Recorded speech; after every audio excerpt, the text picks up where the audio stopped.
I see so many people declare things instead of just doing them. And I think instead of declaring like, I'm going to post on Instagram or LTK or my blog, I'm going to be this. It's like, just do it. And then you are that thing. I think if you have the ability to say out loud to your audience what they're probably already thinking about themselves or about their home or about whatever difficulty thing that you're having to decide between, then that's going to create an immediate bond. That bond that I've created with my community over the years is just from being truly authentically myself. So I got accepted to LTK. Second was we got accepted to this exclusive ad network. Our ads on our website were making so much more money. And so in 2016, we made $250,000 just from those two changes. And Chris quit his job. Welcome to More to Say. I'm Amber Venz Box, founder of the $2 billion creator commerce platform, LTK. I've spent the last 14 years pioneering the creator economy, and on this podcast, I'm giving you direct access to the knowledge and perspectives of some of today's most influential people. I want you to stay ahead of the curve, so pull up a seat because we are just getting started. Today's guest is Julia Marcum from Chris Loves Julia. Surely you have heard of her. If not, you are definitely missing out. Jump on LTK and search at Chris Loves Julia. She has hundreds of thousands of followers on the LTK platform. Actually, fun fact about Julia, she adds about 50,000 followers on her LTK every single year since 2021. People absolutely love what Julia has to offer. The cool part about Julia is she started just like you and me would, right? She was a young woman who started in her apartment, had a passion for sharing with others and building community. And then she ultimately decided to jump in to this niche of really home and interior design. The crazy thing is she's done these partnerships, whether it's with Loloi rugs or with Pottery Barn. She's selling $100 million worth of product, guys. She doesn't even have an interior design license.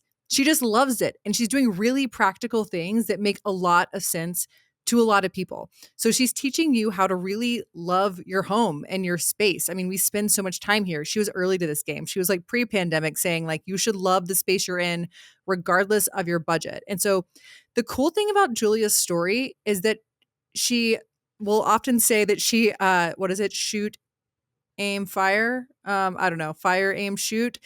Basically, she's just saying, jump in, do it, do the thing, and then refine the thing. She and her husband have built out an incredible business. They have a team now that she'll talk about on this episode. Julia is a super lovable person, but also her content is lovable. And you've probably seen it everywhere. Whether you're across social media platforms, maybe you're a blog follower, you found her on LTK, you've surely seen her stuff on Pinterest. And of course, some of the biggest interior companies in the world are partnering with her because of her really unique ability to make things approachable and interesting. And she's doing it all herself. You'll see her in there painting her room, she's constantly renovating spaces. I think she's done, it's upwards of 10 homes at this point. I love Julia on here because I think her business story, regardless of what industry that you're in, is very interesting. Her creator path is also quite interesting, but it's replicable. And that's the type of thing that I love to share with you guys is how can I bring you somebody in that's not only a wonderful human, but has done something that can teach all of us. So if you're starting a business, running a business, you'll love hearing Julia. If you are a creator follower level, you will love Julia. If you love interior designs, you will absolutely love this episode. Thanks for joining, and let's jump in with Julia.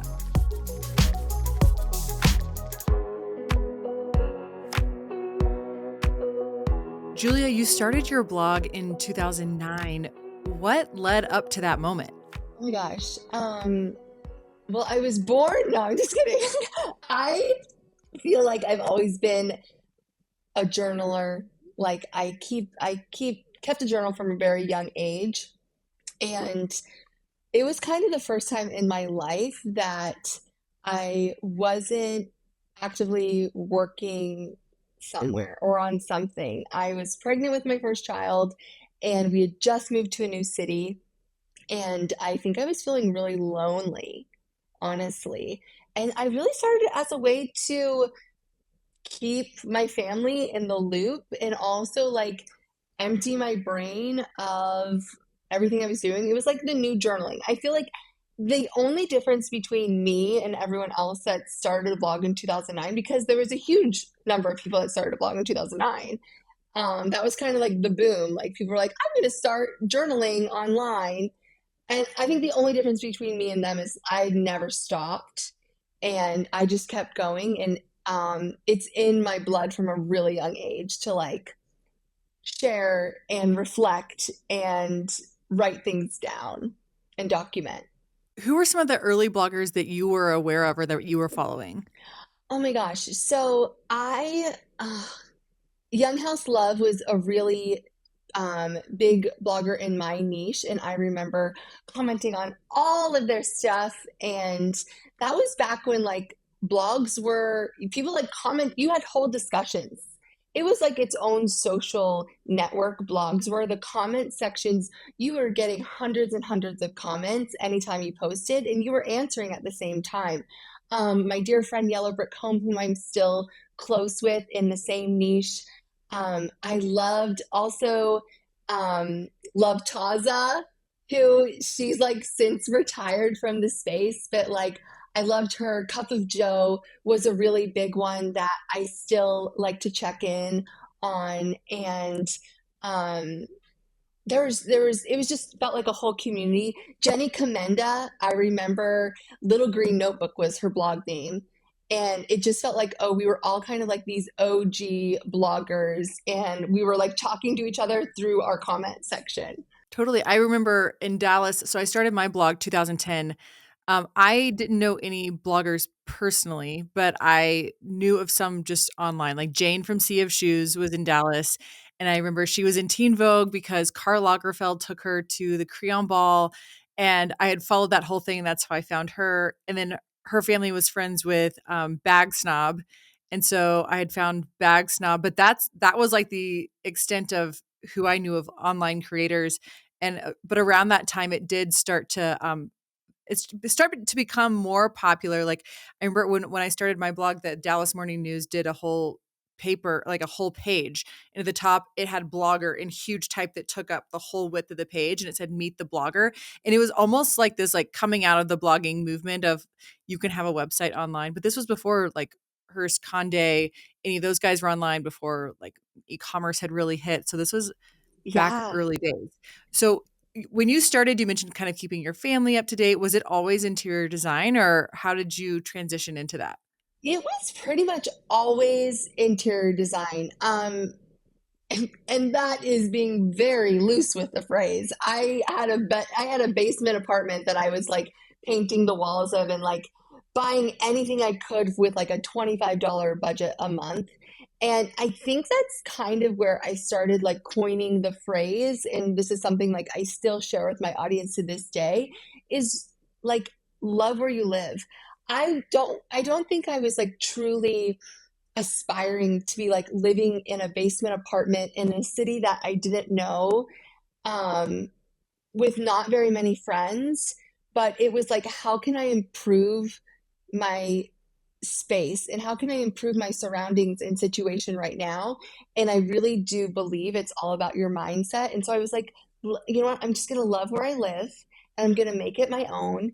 And from a really young age, I have been very affected just by my surroundings. I've always had a great passion for making them reflect who I am, like as a person. And so, even like my bedroom growing up, I would change out the shelving decor every month.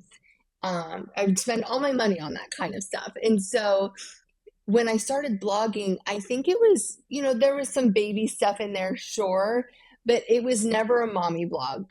I swear. It was like always about improving, like, oh, this is what I'm doing to my apartment now. And then we bought our first house and we took our audience on that. And we had no idea what we were doing. And we like DIY'd so much stuff. And I've transitioned so much from like, um, really like budget DIY first time home buyer. And like I've been doing this for 16 years. And so I feel like my audience has grown with me as I have grown into all of these different houses and moved across the country. But the focus has always really been on loving where you live, no matter where it is, and really making your space reflect you. Something stood out to me when you were talking about being in a new city or not knowing a lot of people. I always think that blogging actually gives you a reason to meet people or to kind of reach out or to grow a community of people who care about what you're interested in, which was always a favorite thing of mine because growing up, I was always passionate about clothes and styling. And I was convinced that I was going to be a celebrity stylist. And my friends, like none of them cared about fashion or clothing or anything at all the way that I did. And I remember Baxter and I had been dating for a couple of years and we went to Miami and it was like the whole trip, it was just pouring rain. And we expected a beach vacation. That's not what happened. And so we ended up doing shopping and I would come out of these stores and oh, they had this like Dutch designer because I was a buyer for a store. And so I was just like looking at everything that they were able to get their hands on. I was so excited. And he was like, you should start a blog and tell people who care. And like, and then in the nicest way. And that was the beginning of my blog. But that has actually been a very cool part of this is because I'm actually able to connect with people who really do genuinely care about what I have to say. And I think it's a It's wonderful way to make, whether they're digital friends or local friends, this space, I think, continues to bring that opportunity to people. 100%. And I think that's why the influencers that I mentor, I always really emphasize like finding your niche. Like, what are you passionate about? What can you talk about literally for days on end? And what can you talk about even for 30 minutes without anyone else talking about it? And without thinking twice, like nonstop. And it's like, because that's what you want to be able to talk about on your blog. Like, I knew, and when people ask me, like, aren't you ever worried you're going to run out of content? And I'm like, huh? I can't even, like, I live and breathe this. Like, I could talk about this for 100 years, and it's just something you're so passionate about. And so, and it's great to connect with other people who in any other situation outside of this online world, you probably wouldn't meet this many people who are also passionate about the same things. And I think that's true of any niche. Like, even if you love playing ping pong, like you're going to find, if you become a ping pong creator, you're going to find a whole group of people that are so passionate about that. And it's going to reignite your passion for it every day. Absolutely. I've watched Baxter my husband, as he has become a runner and invested now for several years in that space. And he's on Strava and he's there every day and he's like shared a post and he's commenting, and he's seeing what the people that he follows do. And it's really interesting to see it kind of in this like other universe. It's not mine, those same sort of dynamics and the people that he follows and his friends. And it's interesting because I mean, some of those runners are getting paid, but a lot of them are not getting paid and they're spending hours a day running. And it makes me think about the story of your business of actually producing on this blog and the content that you're making for years and years and years before you actually started monetize. And I think it comes back to two things. One, what you said about you have to be able to talk about it endlessly and honestly truly be willing to do it for free until you have something to Mhm. monetize. I know that you teach creators and I often tell our groups of creators, like they might come in, they launch their LTK, maybe they got call it 100 subscribers and they're like bummed about it. And I'm like, that's 100 people who actually like want to be here for you every day. That's more than I had on my blog when I started my blog. Like this is a launching point. But you have to build that community before you have something to monetize. It's like investing in, and you're growing your skills all the while. You're finding the right things for yourself to be talking about, finding in your case kind of like your niche. But I'm curious for you. It took, I think my notes took about, you said 5 years before you started monetizing. I know you joined LTK in early 2016. So sort of how do you think about the before of being able to make money as a creator and then like what clicked for you to where this was able to become a career? It's a funny and also incredibly reckless story. So, I, Chris and I, my husband Chris, we have, it's never started as like this was going to be a career path, but in 2015, we started tracking like every cent that was coming in. And at this point, it was mostly just from Google ads and like a couple small sponsorships in 2015. And I think we made $11,000 in like all of 2015. We tracked every cent and we have since. So we have like a good decade of now revenue that we've tracked every day and from where it's came from, every down to the penny. In 2016, two really pivotal things happened.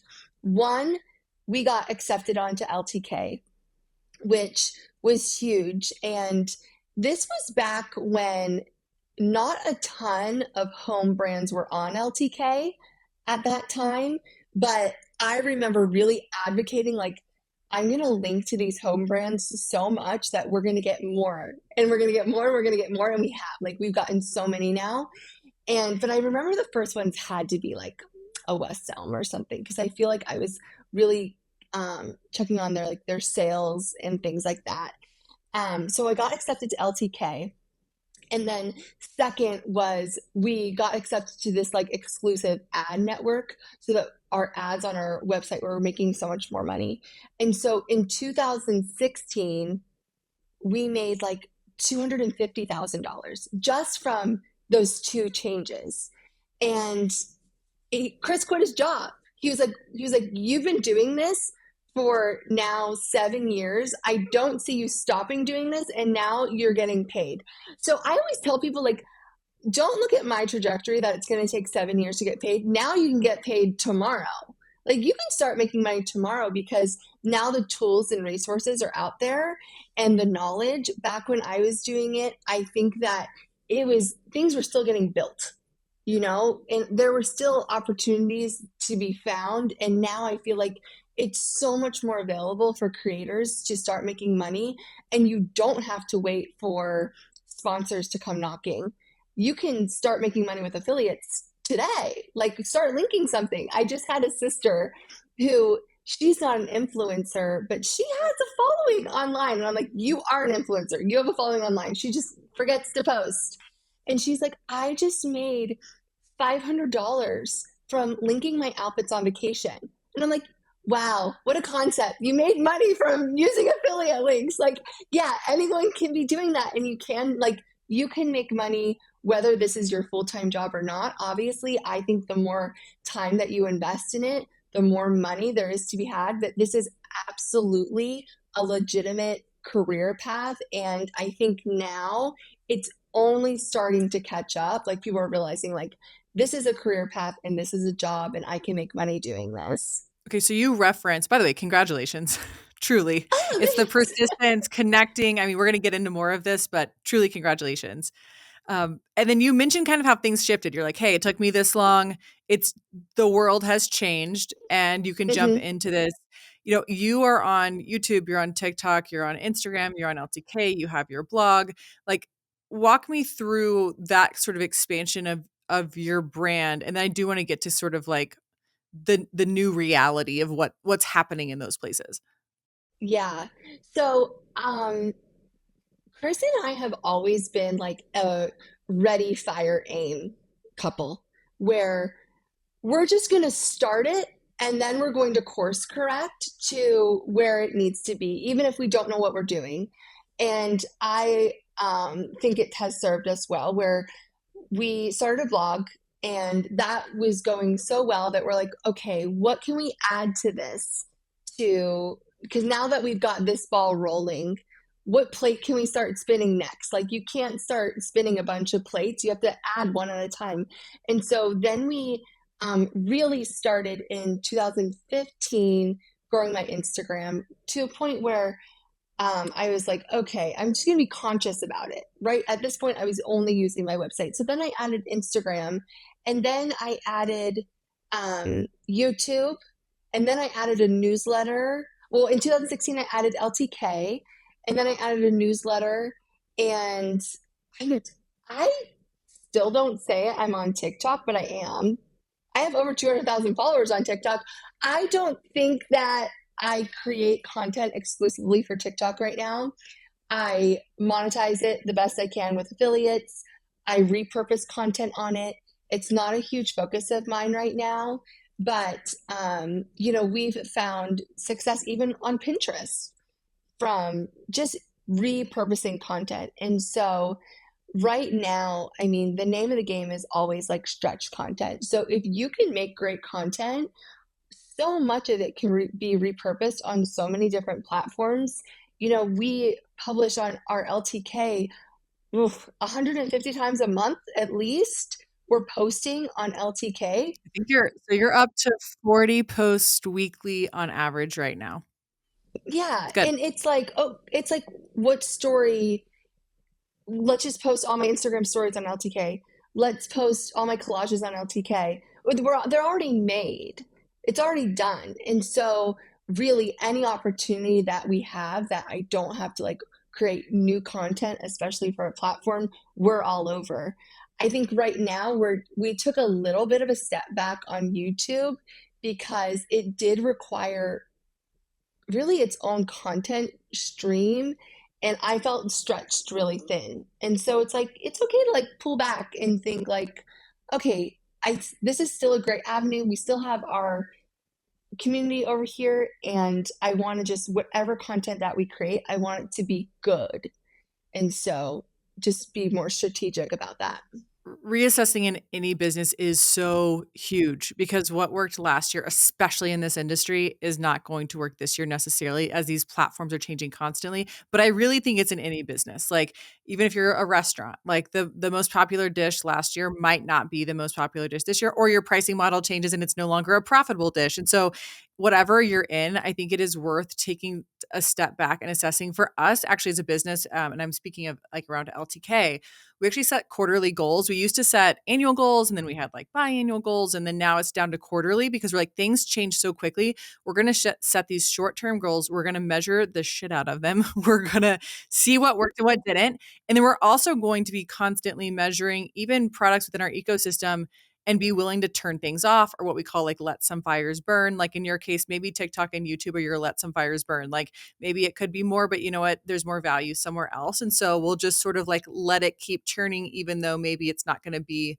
a lot more for you. You keep it going. And I think that that's just a really important business lesson to share with people. Also, what on your LTK, like it's actually kind of a crazy story. So I was just looking, of course, and you actually since 2021 have gained 50,000 followers a year. So you've been consistently just experiencing like tremendous growth. Like we said, you're up to 40 posts a week on LTK. From a social media standpoint, it's actually your second largest. It's just behind your Instagram. So bigger than your TikTok, your YouTube. And it's pretty exciting to see because those people are daily reachable. Like they're getting notifications when you're posting, they're coming in. They are like your people. Like you don't download LTK just, I don't know, for total fun. Maybe increasingly so, but like especially people who are coming to follow you, like they're the intent driven follower. And so it's like been exciting to see you do that. I'm so curious, like, what would you tell people is the key to that success? Consistency. Like I said, I mean, and this goes right back to the blogging since 2009. I see so many people declare things instead of just doing them. And I think instead of declaring like I'm going to post on, Instagram or LTK or my blog, I'm going to be this. It's like just do it and then you are that thing. And um consistent content and is really what your audience needs. I think that I've trained my audience to know where they can find me, and I've also um left breadcrumbs places. And so, they know like they're going to see all the behind the scenes on stories. And they know like if they subscribe to my newsletter, they're going to hear things that I don't tell anyone else, like juicy behind the scenes stories. And like on my LTK, they'll be able to buy like anything that they see on my account. And so, but I'm not sharing all of that everywhere. And so it's kind of fun to see the pockets of my community and what they are most interested in seeing. Um, I mean, even our, and it's like, it's also fun. And I was listening to this podcast where you said, like, it's important for you to see what your audience is reacting to and then kind of humble yourself and shift. like you were saying, like denim is not really your thing, but like that's what your audience wants. And so you want to share more of that. And I think over the years, um, I used to say, I'm never going to be a fashion influencer. That's not my thing. And then when I see, oh my gosh, my audience wants to see what I'm wearing and it's converting so well, maybe that's not part of my content all the time in my Instagram feed, but on LTK, I get to share this other aspect of me where I do share more about like what I'm wearing and things like that, even if it's against my will. You're great at it. Oh my gosh, this morning you were like, I'm going on Neighbors More to Say podcast. And the whole time I'm like, I'm looking at your outfit, but I'm also looking at your hair and I'm like, how did she do that? It's the beauty, it's the fashion, but then also your sweet husband comes through and I'm like looking at the paint color. It's the whole thing. And I think if you have radical trust with someone the way that your audience has with you, then they're going to want the rest of it in that pull through. I can think of another account that I follow, NP Miranda. She's nurse practitioner Miranda. And she's like insanely amazing skin. And she has this whole skin journey that she's taken everybody through. And like any product that she talks about, I'm just like, yes to all the things. I totally believe her. And then now she started selling her, like kind of showing her and styling and sharing her super cool outfits. And she just is like, she's just as cool from the neck down as she is from like the chin up. But I'm like, when you have radical trust with someone like that and you love their taste, like it really does pull through. And I remember you sharing one time about like, make sure that you're, regardless of your industry, like for you being in more kind of interior design, but make sure that you are actually in it, like that they can kind of see you in it. I know Shay McGee has shared like a similar thing. But I think with, whether you're the chef cooking food, like don't just show the food, show yourself in there Yeah. making it. Like, what are some of your tips around what people want to see from people who are experts like yourself? Well, I always use the analogy where it's like, how long is someone going to follow someone down the sidewalk in real life? If you're like, hey, follow me, how long are they going to follow you if you never turn around one time and show like who you are? And so I just so strongly believe that people connect with people and all of their imperfections and insecurities and vulnerabilities. And I think if you like have the ability to say out loud to your audience what they're probably already thinking about themselves or about their home or about whatever like difficulty thing that you're having like to decide between, then that's going to create an immediate bond. And that bond that I've created with my community over the years is just from being truly authentically myself. And there's no substitution for that. And it's also makes it so easy to not have to put on a persona every day of like, oh, I'm cosplaying today as like this interior designer. Like my personality online is exactly who I am in person, who is like, I'm a homeowner who loves interior design, but I'm not an interior designer. But I play one on Instagram and I'm going to tell you exactly how I'm choosing a paint color.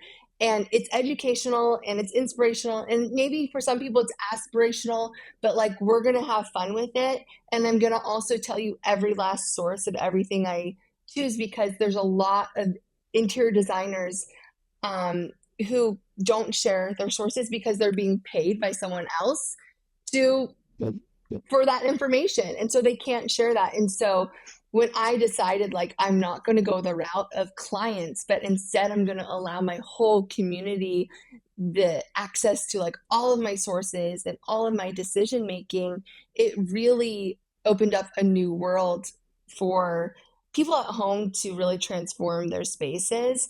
But I think just being who you are and showing up every single day for your audience um, is just totally invaluable. Guys, we have to take a quick break because I have some really exciting news to share with you. If you have not already heard, LTK just announced a new partnership with Warner Horizon's The Bachelor franchise. This is ushering in a whole new era of how The Bachelor and all of their shows engage with their fans. This is a huge milestone for LTK. It's obviously our official expansion into entertainment properties, and it's really redefining what fan engagement looks like year round. So Warner Horizon chose LTK to give their incredibly passionate fan base an opportunity to engage with the shows season after season in a whole new way. So fans can engage with their favorite franchise, with the talent on that franchise, with the products that their talent is wearing in that franchise, and in a year-round basis. So together with Warner Horizon and LTK, we're creating this second screen experience that really lets fans go beyond watching. They're actually able to shop the story, to really buy into it. So Bachelor Nation fans can shop their favorite and most iconic looks from the show exclusively on LTK. We know that our audience is hungry for deeper ways to connect with the content they love. I know you and I are both probably on Netflix, we're on Apple, we're on Amazon, we're watching our favorite shows. And if you're like me, you're probably standing in front of them trying to take pictures and figure out what it is that your favorite talent has on. LTK is already a proven channel for creators to be able to do that work for their audience. And now we're bringing that same power to these entertainment properties. And this isn't just a fun idea. This is backed by serious scale. So LTK, as you guys know, people buy over $5 billion worth of stuff every year on the platform. And there's 40 million people shopping across the LTK platform every single month. This is almost 40% of Gen Z millennial women in the US use LTK today. So makes sense for the Bachelor Nation franchise to come and meet their audience where they already are. You know, LTK sits in this really unique intersection of entertainment, audience engagement, social shopping, and this is just the beginning of what's possible when you bring all three together. Watch this space. There will be more rolling out. I hope that you love following the Bachelor handle, and be sure to comment and let us know what other shows you'd like to see. There are so many options, right? And it's just as important what you choose not to do as what you choose to do. And I also do coach our creators, like when you're thinking about your expansion and where you spend your time, like what is something that's reinforcing of the ultimate like value that you've already proven that you have. And so in your case, one of the things that I love that you've done are necessarily not becoming on the interior designer side so you can focus on scaling your clients, but you have actually leaned into fun collaboration. So I know in the last 12 months with us, you've done 40 campaigns. You've had some big like Pottery Barn, Leloi, by the way, I love those brands. What I love Thank about you. those projects is not only like wonderful product and product that certainly is already in your home, but actually we went and looked, 4,000 unique creators promoted those projects. And it's just so cool to see other people, not just the consumers that want to be a part of it, but kind of like your online friends. And these are just the original LTK posts. This isn't even looking at social media. This is just what's happening across LTK, which was pretty cool to see. And again, allows you to, again, lean into the community element, lean into the things that allow people of all kinds to be able to buy in. That was exciting to see. Something that I don't think that people know about those collaborations is kind of like the funnel that happens. And I remember very early on, I've never been afraid to kind of like ask for what I want. And I remember reaching out to a brand really early on and asking if they wanted to collaborate on a hardware line. And they said no. But that was okay because I needed practice asking for that. And it was within the year that I had my first collaboration offer. And what this is, there's a funnel between creating and then affiliates, which anytime I'm using something in my house, I tag the brand. I'm like, this is networking. This is networking on social media. I'm tagging the brand. I'm letting them know I'm talking about them. I never say anything negative online. That's not my vibe. So I'm tagging them. I'm linking to them. Anytime I link to them, I'm tagging them because I'm like, hey, I'm over here. They can see from LTK, I'm affiliating them. I'm generating so much revenue to this company from affiliate links that they're asking me, hey, do you want to develop your own line with us? Or maybe next is a sponsorship. And they're like, hey, we'd love to send you something and sponsor a campaign with you because we've noticed you're driving so much revenue through affiliates. Let's sponsor something. And then from a sponsorship, it might turn into a collaboration line where we're designing our own products with them. And so many of, I know Leloi came through affiliates. Our Leloi collaboration, they noticed us because we were linking to them. And then they sponsored posts with us because they wanted to control when we were talking about them. And then from that, it was like, hey, you're a huge revenue driver for us. Let's like develop a line with your name on it. And this has happened with a lot of our like a lot of our affiliates have turned into, or a lot of our collaborations have come from affiliates. And when people ask me like, man, how do you design your own lines? I was like, you just have to authentically be using these brands so much and so authentically that like you're driving revenue for them. And then to a point where they're like, we need her. We need their touch on this permanently. And it's been a really great funnel to see happen like over and over and over again. So that Bradley rug had Yeah. 1,500 unique LTK posts created about it. It's an amazing rug. By the way, I hugely love Leloi. The Bradley goes everywhere. Like I can totally vouch for their rugs and that style and type. I love them. And my kids have even spilt Baxter loves to make his acai berry smoothies, and they have dumped the entire thing on the middle of the rug. So the way I got it out was like boiling hot water and a little, and then like you dump that boiling hot water and then like stomp like a towel over and Yeah. over and over and over until it pulls out. And then I think I did a little bit of clear dish soap. Do you have any other tips? I mean, that one did get the berry smoothie out. That sounds great. I use Folex sometimes too, but that's a good tip too.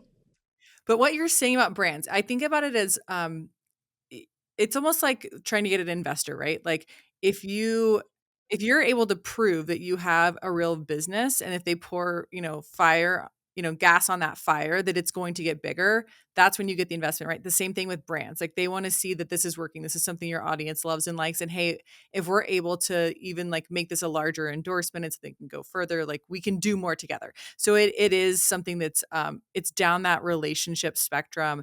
One of the things that I'm super excited that we've just launched is as leaderboard. So for our brands, and this is rolling out to every brand on LTK, they're actually going to now be able to see all the content that creator has made about them and search and sort it by like traffic or most engagement or like newest content or top creators or a million different ways. And there's so many things they can do with that. Immediately see it and say, oh my gosh, we never have heard of this person. And whether it's like sending a gift or a code or reaching out of like, hey, let's collab or tell me what you have coming up. Let's do something more together. And so we've been trying to build it out more so that it's easier for the brands to very quickly act on what they're seeing real time from creators so that they're more successful, you're more successful. That's one of my favorite new products that's rolling out right now to all brands. And I think it's super important to just connect those dots. You've had, crazy growth, but over the long haul, like you have put in the Mhm. work, and you talked about that as like really being consistent across all these platforms. I heard you talk about early days when you grew your Instagram, and it was like I'm going to post a certain amount of times daily, and it's like committing to that journey. I'm curious, kind of when you think back over time, like those inflection points, what were some of those moments for you? I think our most rapid growth has always happened when Chris and I kind of go back to our roots of creating together.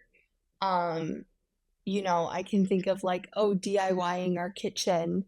Um, Kitchens always do well for us. But like now, it's like I know that anytime I post about my appliance garage, I'm going to gain 20,000 followers. Now, that's tempting because I could just become an appliance garage influencer, but I also have to like think of the big picture, and it's like, do I want to have growth on Instagram right now, or do I want to like nurture the followers that I have? And for me, it's not always about gaining followers on social media. It might be about nurturing the followers I already have and like making sure that I'm creating really quality content, or like I'm maximizing the revenue opportunities that we're already creating from. And so for me, it's really keeping the big picture of like, this isn't just about how massive I could make my following. This is about sustainable growth, of course, slow and steady, I think is always best. I think of all the mistakes I made throughout the years because no one's perfect. People do stupid things. And I just know, like, I'm so glad that I grew slowly enough that I could make mistakes in front of not a million people all the time and really hone in on what I wanted to share visually and aesthetically and all of those things. And now I want to keep my growth steady, but I'm really focused on maximizing my revenue and making like new moves with product lines and making sure I am showing up for my audience every day. If I was only focused on like gaining new followers, then I could just create a bunch of viral reels and that wouldn't leave me any time to like nourish the audience that I already have by providing quality content for them. This is such a huge thing for people to hear because it can be really confusing. I think, especially when you're new to the creator industry and you've been thrown into platforms that where followers don't, even though we know like followers don't matter anymore. It's like, we'll unpack that in a Yeah. second, but it doesn't Yeah. mean that you can re-reach them, is basically what I mean. They matter in some elements because they're slightly reachable with certain products, but otherwise they become like less of like what measurement matters, right? And so, but still people come in, they think of the old days of like, I've got to get a bunch of followers, and maybe that can happen through what you're describing as viral videos. I have seen exactly what you're talking about, which is a creator who finds that thing and then makes the every single day 23 videos of the garage, right? And then they Yeah. don't have a really sticky audience. And the whole thing about what you've built and how you've done it slow over time is they care, they've grown with you. The differentiator is always trust when it comes to creator marketing. It's not just that your video was like extra cool and like caught your eye. It's that actually they've built so much trust with you over time. They're just thinking less when it comes to like making a purchase. It's different than just seeing an advertisement or something on a commercial. And so for our newer and younger generations of creators, like I just encourage you guys to really think about the people who have said yes. Even that example I gave earlier, 100 on LTK. Like 100 people have said they want what you offer. That's not nothing. Visualize. Yeah, visualize standing in front of 100 people. Like that's a lot of people. It's a lot of people. And if each one of those, let's say let's cut down to half.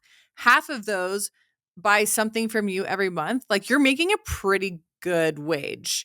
At least when it comes to LTK. And so, I think about like what type of people do you want? What type of people matter to you? And then because with any business, you want to retain your customers, you want to nurture those that you have, which means like get more from them, right? And then of course grow. Like you need to be backfilling the drop-offs, right? And like you want to expand, but doing so in a way where they're truly part of a community, because brands are ultimately buying into a community. They're not really, buying into a viral video machine.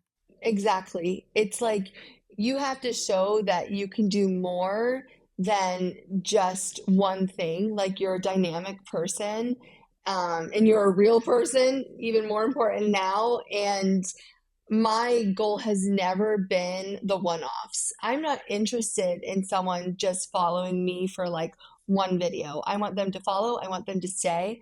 I want brands to not book one campaign, I want them to book repeat campaigns. I don't want to do a collab line one time or one season. Let's have a seasonal drop. And I'm always looking for not more, I'm looking for repeat. And that comes from my audience. Like I want them to come back to my stories every day. And my sponsors, I'm like, I want it to go so well at the right price point that they're like, let's work with her again. Like that was so worth it. And that's just all about relationships. I think, you know, coming from like a brand called Chris Loves Julia, obviously relationships are really important to me. And it extends to every part of my business that I want those relationships to be authentic and real. And I want people to follow me for me and not for like my appliance garage. I do want to talk about the core relationship of this business. Obviously, like you said, it is called Chris Loves Julia. Is there a story to that name?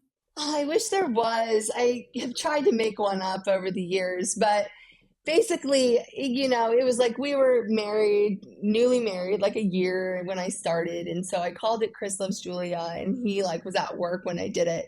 Um, Over the years, it's kind of like one of those things that like it has come to pass. Obviously, we're still married 16 years, but all the things that he has done for me and for our home. And, he used to come home from work on his lunch break and like help me paint a room. And now, like, I've developed some um, autoimmune disorders. So I have a really special diet, and he's a cook. And he like cooks for me endlessly, like exactly what I need to like stay healthy. And so it's very apparent in everything that we do. Like Chris loves Julia, like, oh, Julia wants to repaint, it's happening. And so it's been like a fun thing. Would I change the name if I could start over? Probably. But I think there's one good thing about it. And I believe like whatever, and this is like for new creators, whatever you name like your handle, that's what people are going to call you to everyone. And if it doesn't include your name, they're not going to know your name. And so at least people know my name's Julia and his name's Chris. Um, and it's sweet and it's true. And I don't know, like, and I guess it hasn't stopped any collaborations, which is nice. Um, but maybe I don't know what I would have named it instead, but I'm like, at least people know what my name is. It's turned out to be perfect, honestly, because it is your brand, and you guys definitely pull through. It's funny, Sella Jane, I always just used to call her Sella Jane. I was like, I mean, I just kind of, I guess at some point, as a Yeah. follower, you like assume that that's one's name, and now I know that she's Becky. But I did not know. I did not know until like 2 years ago that her name wasn't Stella Jane. I was like, what? I just call her Stella Jane. no, exactly. There's endless examples of this where you're totally right. Like your followers will literally call you whatever your handle is. So it's worth noting Yeah. it. And probably don't take something that's going to be a trademark problem later on. Like don't call yourself like, I'm just making this up, like the Target hunter. Like that Target's not going to like that ultimately. Ultimately, it's not, yeah, it's not gonna go anywhere. And you can't really expand on that either. No. Okay, so with you guys though now working together for almost 10 years, then how do you divide the roles now within the business? Chris does all the financial stuff, and he tracks every cent, and he sets up all the legal stuff. And we have an HR person, so he doesn't do that, but he's very, very behind the scenes. Make whatever needs to happen behind the scenes, he makes happen. And then I'm the creative driver, so anything creative, um, more forward facing, I do. And I used to manage the team. I have 10 employees, and I used to manage them, but we have someone that helps with that now, thank goodness, because I just needed to I just needed to free my brain up for like all the creativity and keep that fresh and alive. And so that's my main focus now. That's wonderful because I think for any founder, you can get and people issues are very real, and the people are who drive the team. And obviously, without them, then it can't happen. But I mean, definitely, there was a period even in building LTK where like I was suddenly like the team leader, salesperson, motivator, and it's like, well, then who's the vision person? Because you need a vision Yeah. person, and they're hard to come by. So actually, getting myself like out of that role, like even a couple of years in, was a huge unlock for us, and something I would just encourage any founder, whether you're a creator or another business, is making like only one person can be the vision person. And you're going to need to have this mental capacity and space and creativity to do that, and not be worrying about, operations. Yeah, and it's so amazing because it's kind of been a recent, over the last couple years, that I've kind of stepped into that like just more visionary role, and it has given me time to like create we do quarterly as well. All of our goals are quarterly. We create each quarter. Now that I have the time, I create like a quarterly inspiration deck. Like this is our focus for this quarter, and this is the vibe, and this is the colors, and this is kind of the trends that I'm seeing right now. This is the theme. Um, and it's given me so much time to like step back, and everyone's happier because everyone feels like they have a clearer direction of what I want. It's less time like editing, less time correcting, less time creating and like actual content because everyone's on the same page. If just by having that one vision every quarter of, hey, this is what this quarter is going to look like. And it's so easy now for anyone involved to say, like, this doesn't feel like this quarter. This feels like maybe a next quarter thing because it feels so out of what we're already doing. And it has just saved us so much time. A friend made a recommendation one time and that I loved, and she was like, "How do you eat an elephant? Bite by bite."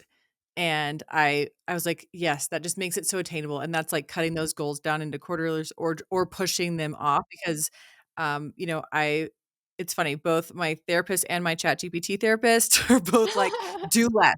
Literally do less, like write it because I see things and I'm like, I know that I can technically do them. I am passionate about them, but ultimately there's only so many hours in the day. And so if you can even learn to like take that, okay, write it down, now stick it in the second half of summer, and then you have like the space and freedom Yeah. to be a real human.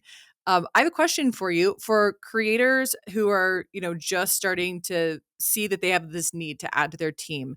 Who do you tell them is like the first hire, and what does that person do for them? Okay, so you kind of have two options, and it kind of really depends on your life. Um, One, you have to set yourself hours in the day. Like, you cannot like mother all day, which is what I was doing, and then work all night on this. Like, that was just crazy. And so actually my first hire was just someone to help me during the day, just so I could set aside 3 or 4 hours to focus on this. And it made me like a better mom, and they kind of like helped me around the house. um for the business, now let's say that's not your life. Let's just say like you are a singular person and you want to expand like the business. My first hire for the business was an affiliates person. And it was just that I could see the most immediate impact if I could be linking to more things, if I could be sourcing more things that I'm already using, then I could immediately be making more money. Um, and you can set it up so many different ways. You can set it up as a percentage of what you're earning. You can pay them an hourly, a salary, depending on how much they're doing. But um, to me, that was the most impactful thing because I could just write. At this time, I was writing all the blogs, taking all the pictures, creating all the content. And I was like, I can't link everything, but that was the only thing I was doing to make money. So it's like, I need someone to help me do that because that's at that point wasn't a creative thing. It was strictly like custodial thing. Like, it was like someone could see this and link it for me, 100%. and I didn't have to do that, and I could still get the revenue. And so I always say that was the first honestly easy hire because it's something that's going to make you money right away. And the more that you can do it, the more money that you're going to make. Right. It's part of that flywheel where, first of all, it should pay for itself, and like you said, you can step into it. And then the brands are seeing you. Well, first of all, your customers getting Mm-hmm. more content from you. They're falling more in love. You're building more trust. The brands are seeing you more and more. You're driving more impact for them, which means you're getting more deals, and it just all really becomes part of this cycle. I've seen it even in the last couple of years. I had a creator who started with us, actually one of our very first creators, was having tremendous months and then kind of went through just a personal lull in like personal life. Like there was a breakup involved, just like not really feeling inspired, and sort of took a little bit of a hiatus, or just backed off pretty heavily from this career. And then now has taken that and gotten back into it. She has one person, that person just has shared access to her iCloud. She's posting everything constantly, reformatting it, making it different, making sure everything's on her LTK, driving into that. She's now higher than she ever was, even back in her heyday. And it's super. And she's like mind blown. I had no idea. And I was like, I knew that you could do this. It's honestly, if you can just be the one getting the content, someone else can get it up for you and get it posted for you. And like you Yes. said, that content can go really, really far.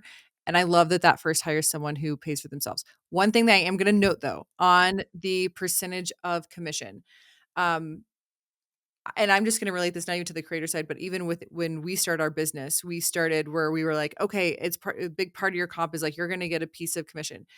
But then all of a sudden you have someone, hopefully this goes really well, right? And hopefully Yeah. this is bringing in like millions of dollars for you. And all of a sudden you have someone who's entry level making $500,000 because she's doing your posting. You know what I mean? So, and then sadly that person then has to be exited because they're not worth that much Too much. money. Yeah. You have to be really thoughtful about how long-term setting up things that are highly motivated. That is highly motivating, but it can also get them out of a job quickly because at some point it's like, oh, that's a lot. Yeah. When you're first starting out, 10% might not sound like very much, but 10% is a lot in a very short amount of time if they're doing their job. Like, yeah. And I don't think that is, um, it might feel like the easiest way to pay them if you don't have any money. It's like, Right. oh, you're just going to get a percentage of what I earn if you don't have any, like, money to put. But yeah, that is a great point to bring up. Yes. No, we've gotten our tail in a crack with things like that before, and I've seen other creators do it too. And hopefully, you want to find the right person, motivate them well, and for like decades, right? Like hopefully they become someone Yeah. really invaluable in your organization. Um, okay, just a couple quick questions for you as we wrap up. Okay. I love that you said this, and part of it's because I've made this mistake. You talked about when you buy a home or you're designing a home, look at the design of the home, like the style of the home, Hmm. and then decorating for that. Was that like a newer unlock for you, or how do you think about that? Because there's certain design trends, right? And we all get so excited about those trends, but like in my case, I lived in a mid-century modern, but I was like really loving not mid-century modern. Like, what do you do? Yeah. It's so, I just have a love for so many different things that I think I realized, like, well, I love everything. And that would not work. And so it's so much easier, especially when you're helping other people to improve their spaces. And the same goes for fashion. I think it's a lot of people think about fashion like, oh my gosh, I love that shirt. It wouldn't work on me, but I love that shirt. It's so much easier to see that. Um, or to see like a color. Oh, that's not in my color, but I love that. In home it's the same thing. Like, you're allowed to love a lot of things, and they don't all have to come into your home. And I love mixing styles. I think like my style is really like modern and traditional and moody, and I think like picking like those three words that kind of describe what your home exudes, what its personality is, and then like really leaning into that really is going to help it feel cohesive. And so I think a lot of people get stuck in, they see something, they like it, and they don't really know where it's going to go. And I have such a tight style that anything I buy for my house, it's going to work in any room. And I feel like before I buy something, I'm always like, what like three rooms can this work in? And if it can work in multiple spaces, I know I'm going to love it for the long term. And that's my goal. I want to have things for a long time, and paint colors can come and go, but like I don't want to buy a couch every even 5 years. That's an awesome tip. Okay, my last one is what should we all start, stop, and continue when it comes to making our homes lovable? Oh my gosh. Okay. Stop. Okay, stop. Oh my gosh, I could tell six things to stop doing. Let's hear it. Stop, one, caring what other people think or like. Um, it doesn't matter what anyone else thinks. Like, your house should be so uniquely you. And um, stop overthinking. There's so much relief and power and joy that comes from just making a decision. And if you're struggling to make a decision between even a paint color, that means there's no wrong choice. There's no wrong choice. You should just do it. You can just stop. Start. Um, you can start. I would say start just like painting. Just do it. Repaint. Like, there's paint is so inexpensive. There was another thing that I wanted you guys to start doing. Start really adding personal touches to your home. I think it makes a home feel so much more alive to have personal touches, whether that be travel souvenirs or photo frames. I love a little photo frame on a nightstand, or just a collection. Display your collection somewhere in your house. I think it makes it feel so much more at home. I realized that one fun thing about me going on vacation is to like go to a resort or a hotel or an Airbnb that feels just so unique. The last thing I want to do is like go to like a beige and white hotel. Like I want to like see the coolest features. Why? Like let's start putting those coolest features in our house. People are so afraid to like use a patterned sofa because they're not going to like it forever. But then when the first thing that they do when they go to that boutique hotel is take a picture of the patterned sofa. So why not include those things, wallpaper in our houses, if we get such joy from like going places that have that? I would say continue. Um, Home is a process. It's not an overnight, it's not a quick thing. Um, People are always like, you're still renovating? I'm like, well, yeah, you must be new here. Like, I'm always going to be renovating my spaces because just like our homes or just like ourselves, like our homes are meant to evolve as our children grow and as we grow as people and our needs change. Like, our homes are going to change. Never stop your home from evolving. Um, I consider our home like a member of our family. It's going to grow and change with us. And with that, in the different seasons of life, we're going to change it to adapt to our needs. And I think it's so beautiful to see the changes over the years of this place that like houses our home and all the memories that we make in it. Julia, it is not hard to understand why hundreds of thousands and even millions of people love being a part of what you guys have created. I could sit here for hours and hours. I try to keep these within an hour and I'm like, oh, we're going to go long today. I love hearing all this. It's very practical for all of us.